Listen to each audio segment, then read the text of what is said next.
Welcome friends, I am पवन गजबीये। जैसा कि हमने पिछली वीडियो में देखा कि संसदीय शासन प्रणाली के विषय में हमने चर्चा की थी। संसदीय शासन प्रणाली में तीन प्रमुख अंग होते हैं, एक तो लोकसभा, दूसरा राज्यसभा और सबसे महत्वपूर्ण अंग होता है वह है राष्ट्रपति।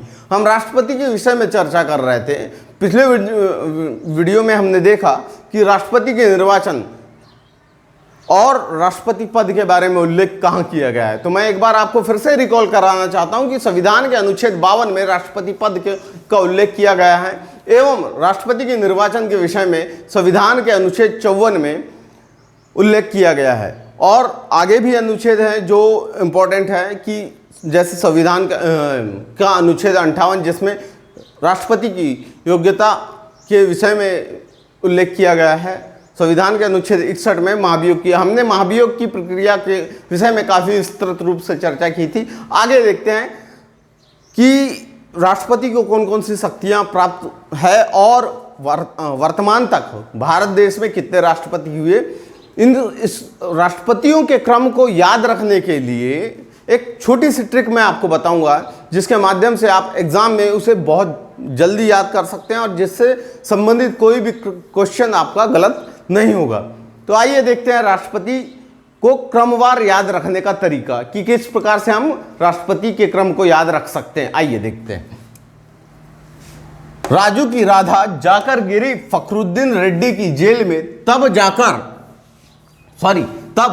रमाशंकर नारायण की कलम से प्रतिभा निखरी प्रणव की। साथियों, जैसा कि आप देख रहे हैं कि मैंने सब पर नंबरिंग करके रखी हुई है, 1 2 3 4 इस प्रकार से नंबरिंग की हुई है। तो मैं उसी नंबरिंग के हिसाब से आपको बताऊंगा कि किस प्रकार से यह कार्य करते हैं, यह ट्रिक कार्य करती है। एक, राजू से बनता है डॉक्टर राजेंद्र प्रसाद। सेकंड, राधा से बनते हैं डॉक्टर सर्वपल्ली राधाकृष्णन। जाकर से बनते हैं जाकिर हुसैन। गिरी से बनता है वीवी गिरी। फखरुद्दीन से बनता है फखरुद्दीन अली अहमद। रेड्डी से बनता है नीलम संजीव रेड्डी। जैल से बनता है ज्ञानी जैल सिंह। रामा से बनता है आर वेंकट रमन। शंकर से बनता है डॉक्टर शंकर दयाल शर्मा। नारायण से बनता है KR नारायणन। कलम से बनता है APJ अब्दुल कलाम। प्रतिभा से बनता है प्रतिभा देवी सी पाटिल। और प्रणव से बनता है प्रणव मुखर्जी।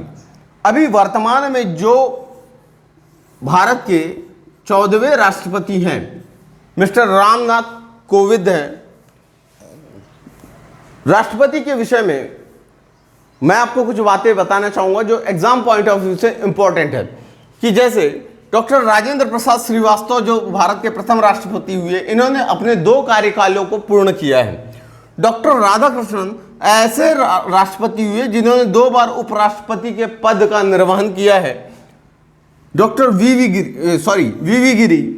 गिरी के निर्वाचन के समय द्वितीय चरण की मतगणना हुई थी। नीलम संजीव रेड्डी एकमात्र ऐसे राष्ट्रपति हुए हैं भारतीय गणतंत्र में जिन एक बार जो चुनाव हार चुके और दूसरी बार निर्विरोध निर्वाचित हुए हैं। भारत के प्रथम अनुसूचित जाति के राष्ट्रपति हुए डॉक्टर KR नारायणन।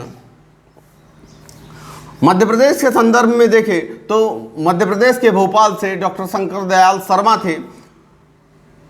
प्रतिभा देवी सी पाटिल पहली महिला राष्ट्रपति हुई।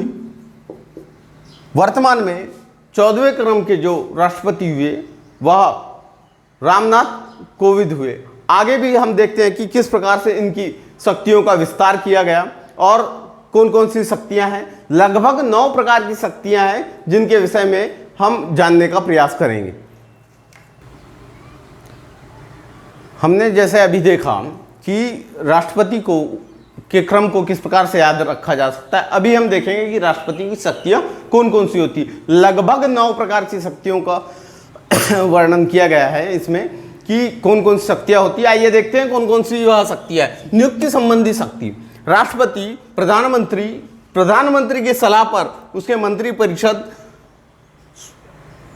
भारत के उच्चतम न्यायालय के न्यायाधीशों की नियुक्ति, राज्य के उच्च न्यायालय के न्यायाधीशों की नियुक्ति राज्यों के राज्यपाल, संघ लोक सेवा आयोग के सदस्य और महान्यायवादी और वित्त आयोग के अध्यक्ष, चुनाव आयुक्तों की नियुक्ति का कार्य राष्ट्रपति के द्वारा किया जाता है। तो यह नियुक्ति संबंधी शक्ति हो गई। नेक्स्ट देखते हैं विधायी शक्ति। विधायी शक्ति से तात्पर्य यह है कि राष्ट्रपति संसद सत्र के प्रारंभ में अभिभाषण करता है और संसद सत्र का सत्रावसान करने की भी शक्ति राष्ट्रपति के पास है। जब भी लोकसभा राज्यसभा के द्वारा कोई कानून का निर्माण होता है तो राष्ट्रपति के हस्ताक्षर के पश्चात ही वह विधान या विधेयक कानून बनता है। नेक्स्ट देखते हैं अध्यादेश जारी करने की शक्ति। जब कभी संसद सत्र नहीं चल रहे होते उस परिस्थिति में यदि राष्ट्रपति को लगता है कि किसी नए कानून निर्माण की आवश्यकता है, उस परिस्थिति में राष्ट्रपति द्वारा एक अध्यादेश जारी, संविधान के अनुच्छेद 123 के माध्यम से अध्यादेश जारी किया जाता है और यह अध्यादेश उसी प्रकार से क्रियान्वित होता है और उतनी ही शक्ति रखता है जिस प्रकार से भारतीय संविधान के अनुच्छेद रखते हैं। बशर्ते जब संसद सत्र प्रारंभ होते हैं, उस प्रारंभिक सत्र के कुछ सप्ताह के भीतर इस अध्यादेश को संसद के समक्ष रखना होता है। यदि संसद द्वारा इसको मंजूरी मिल जाती है तो यह प्रॉपर कानून बन जाता है। आगे देखते हैं सैन्य शक्ति। जो भारत में 3 प्रकार की सेनाएं होती है, वह है वायुसेना, थल सेना और जल सेना। तो ये जो तीनों सेनाएं हैं, इनके प्रमुख के रूप में राष्ट्रपति को जाना जाता है। राजनीतिक शक्ति, राजनीतिक शक्ति वह शक्ति होती है जिसमें राष्ट्रपति के नाम से अन्य देशों के साथ कोई संधि, समझौता या कोई कार्य राष्ट्रपति के नाम से संपादित किए जाते हैं। नेक्स्ट देखते हैं क्षमादान की शक्ति। संविधान के अनुच्छेद 72 में क्षमादान की शक्ति का उल्लेख किया गया। क्षमादान की शक्ति के अंतर्गत राष्ट्रपति किसी भी मृत्यु दंड प्राप्त व्यक्ति की पूरी सजा को खत्म कर सकता है, अल्प कर सकता है।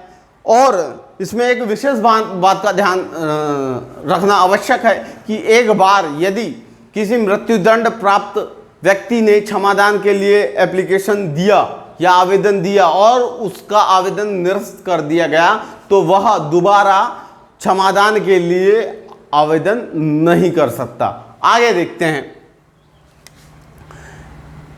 परामर्श लेने का अधिकार। संविधान के अनुच्छेद 143 में राष्ट्रपति के पास परामर्श लेने का अधिकार होता है।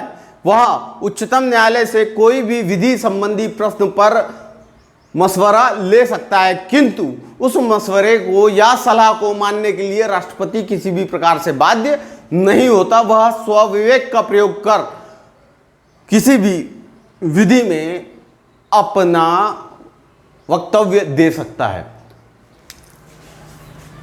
आपातकालीन उपबंध। संविधान के अनुच्छेद 352 में 352, 356 और 360 में आपातकाल के विषय में चर्चा की गई। याद रखिए आपातकालीन उपबंध जर्मनी के वीमर संविधान से लिए गए हैं।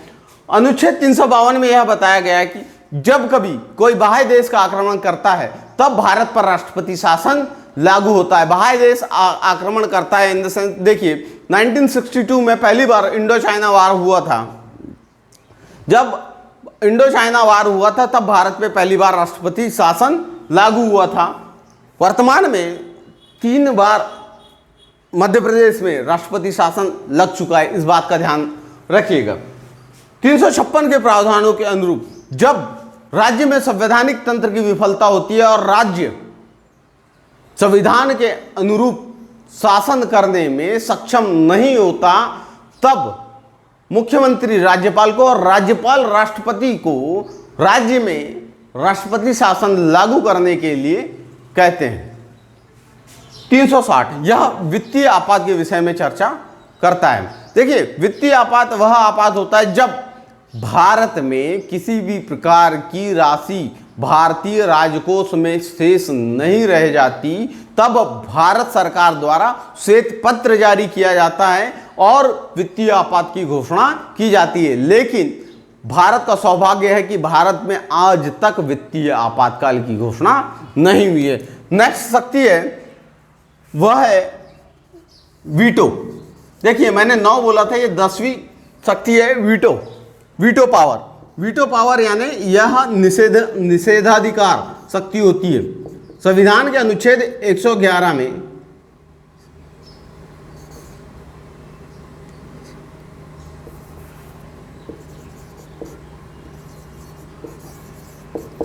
संविधान के अनुच्छेद 111 में वीटो शक्ति का उल्लेख किया गया है। यह निषेधाधिकार होता है, यह 3 प्रकार का होता है। आइए देखते हैं ये किस प्रकार। एक तो होता है जेबी या पॉकेट वीटो,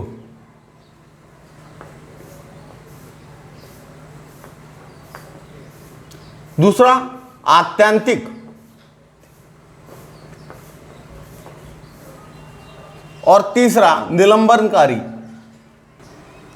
देखिए इस प्रकार से 3 प्रकार के वीटो होते हैं, जेबी वीटो, आत्यंतिक वीटो और निलंबनकारी वीटो। इन 3 प्रकार के वीटो का एक बार ज्ञानी जेलसी द्वारा जेबी वीटो का प्रयोग किया गया था पेप्सू राज्य के लिए, पेप्सू विनियोग विधेयक के नाम से जिसे जाना जाता है।